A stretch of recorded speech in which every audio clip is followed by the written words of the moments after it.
So I'm seeing a lot more posts on Instagram lately, specifically about burning calories and how the majority of burning calories actually comes from just daily activity. And this is something that we've known for a while. Not trying to say that like I was ahead of the game or something like that. That's not my intent here. But I think I want to chime in on this conversation as there needs to be a little bit more context to help people persuade their mind. Because a couple years ago, I made a story like this that I mentioned that most people should be training 3 to 4 days a week in the gym, and that's it.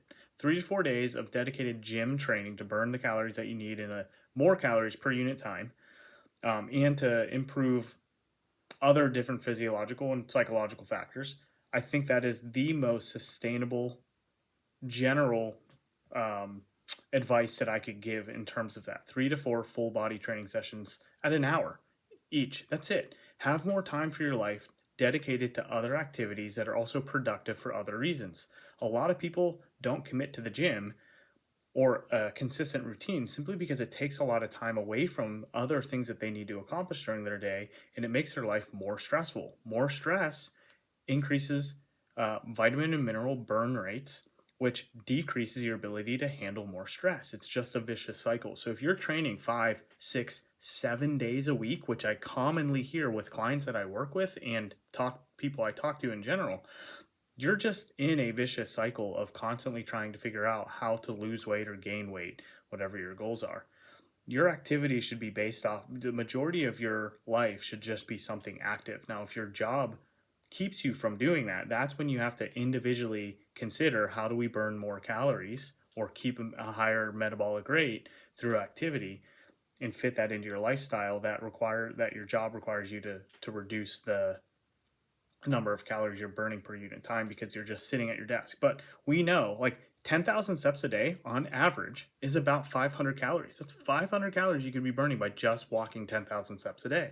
So if you count in your work walking, your daily activity walking, and then add in some more walking, you can burn 500 calories a day simply by just walking. Now, you can take walking and increase that by carrying a load, putting a backpack on, or a weight vest on. You could walk hills and trails. You could walk fast. Um, you don't even have to dedicate your time into the gym. You can get some other benefit out of that by exploring, getting into nature, or spending time with family or friends and doing those things. You can knock out birds with 2 or 3 or 4 birds with one stone there. Yes, I understand that you can get into the gym and do those things, and that could be a mental relaxation, but that could also not be a mental relaxation. It might be an impulsive reaction to something you think that you need.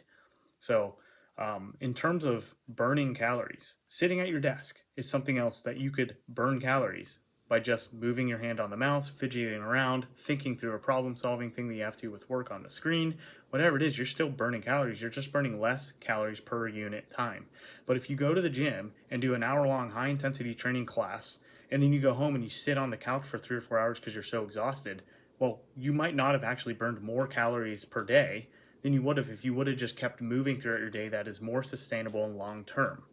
So those are the points that people need to start considering with this, with these messages that you're seeing put out that are devoid of context.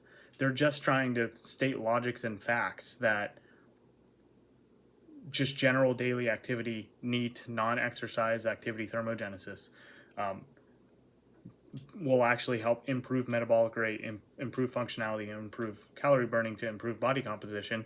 But there's no context. How are you going to change people's mind? Because you have decades upon decades of marketing that has been telling us that we need to get in the gym. I mean, think of it from like a supermodel standpoint.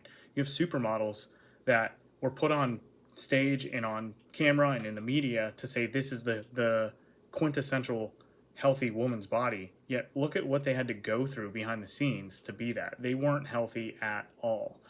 Um, that's the same example here when you have fitness companies that or marketing companies that push this agenda of you need to do high intensity interval training because that's our business and we want you to pay more for it.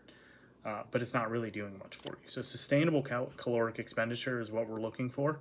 If you're someone who's looking for body composition improvements and health biomarker improvements, and these are related to caloric expenditure and metabolic health, then you need to be thinking of more sustainable approaches and not just getting into the gym and trying to burn as many calories as you can in 60 minutes.